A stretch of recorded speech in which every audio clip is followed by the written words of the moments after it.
I'm very disturbed the way our deputy president has been behaving, because the deputy president is principal assistant of the president.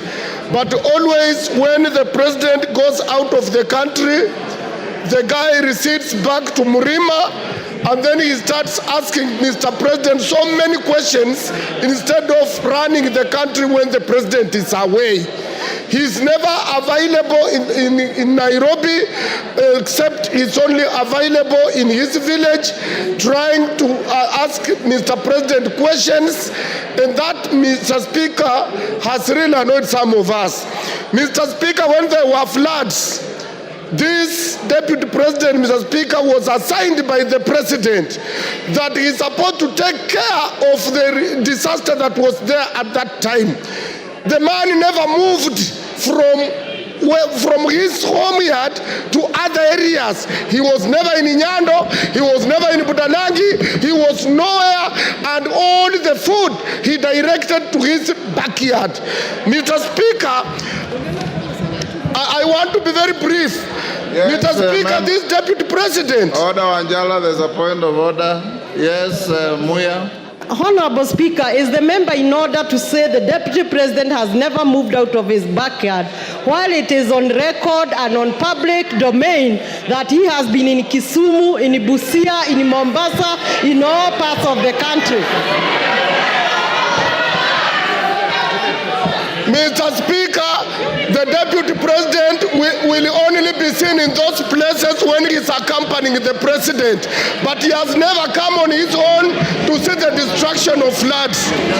Mr. Speaker, these people of EACC did a service to this country. Because for you to be elected, you must go through EACC. Mr. Speaker, this deputy president was a DO. And Mr. Speaker, he was a DO. And as a DO, he was sacked on 30th July 1997 as a DO.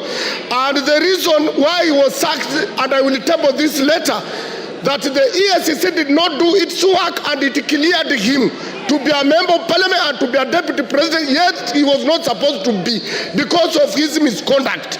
Mr. Speaker, this letter is read as Mr. Geoffrey Rigathi Gachagua, District Officer 1, Laikipia, through Provincial Commissioner, summarily dismissal.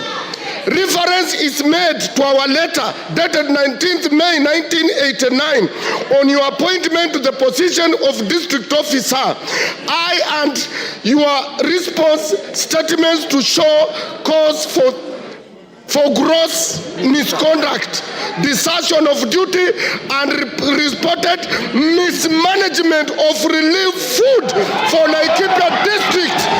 These are thieves. In this regard, we wish to notify you that your employment contract has been terminated forthwith. Consequently, you are required to report to the Rift Valley Provincial Commissioner for handover and clearance. This was signed by Queen Rua.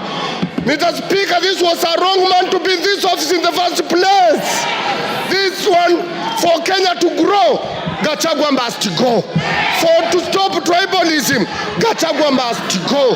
For Kenya to unite, Gachagua must go. I tabled the letter and I support the motion. Kagusha. Honorable Speaker, Honorable Raphael Wanjala has produced a photocopy of a document that we cannot get its authenticity. Honorable Speaker,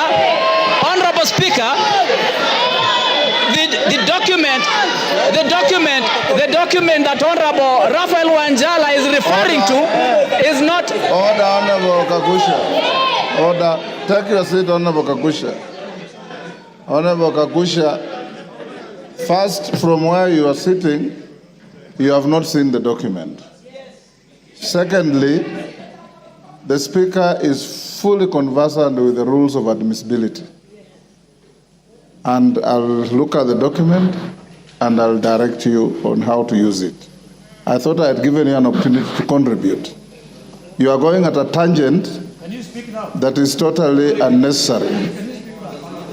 If you want to contribute, that is what I had given you. If you are not ready to contribute, I give somebody else. Thank you, Honorable Speaker. I want to stand, and I stand guided. Honorable Speaker, I want to stand to oppose the motion to impeach the Deputy President. Honorable Speaker, the reason why the new constitution brought about the issue of having a deputy president position, which is not an appointed position anymore, but a position that the president and the deputy would be conjoined together at the point of election, so that the two of them can be able to work together. And that is what the country desired. That is what our people of this Republic of Kenya voted for in 2010 in the new constitution. Honorable Speaker, I want to believe that when we have been able to get the two of them, we should be able as a country, as much as practically possible, ensure that whatever misunderstanding and whatever differences that may appear or may exist between the two of them, yes, Kagombe. We get... Kagusha, hold. Honorable Gigi Kagombe, what's your point of order? Mr. Speaker, is the honorable member in order to disparage the Constitution and mutilate it in the manner he is doing by disputing the provisions of Article 150 of this Parliament to remove a sitting Deputy President?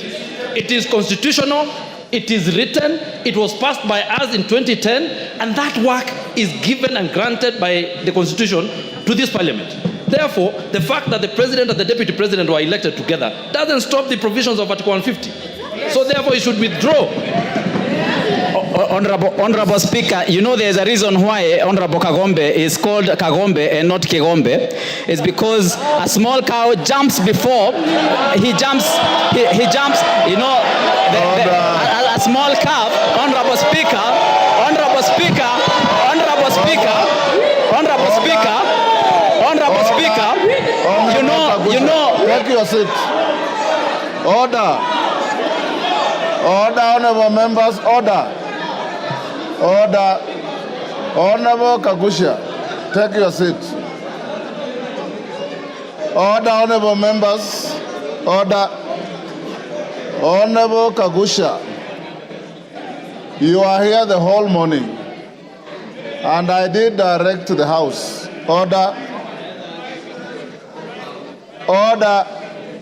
Order, Nabuin, take your seat.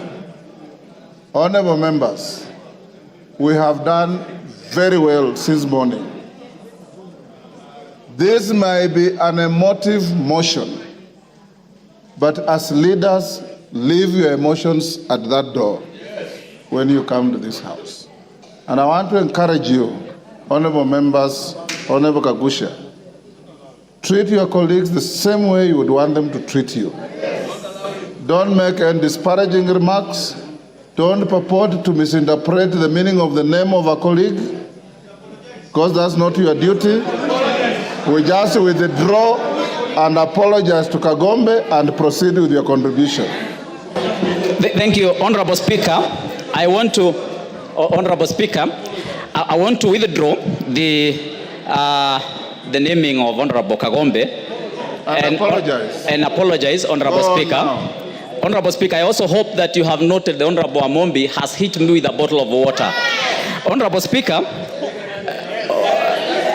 and that is unparliamentary. Is unparliamentary that another honorable member should rule. Order. Honorable Amombi, did you throw a bottle? Take your seat. That is very unparliamentary. Take your seat. Mr. Speaker. Amombi. Mr. Speaker, it's very bad that Honorable Kagusha can lie to this House. He is lying. Mr. Speaker, Honorable Kagusha is lying. Let him continue with the speech, but he should not lie in this House. Order, honorable members, to the extent that the Speaker didn't see and Honorable Kagusha is not claiming any injury, let's leave it there.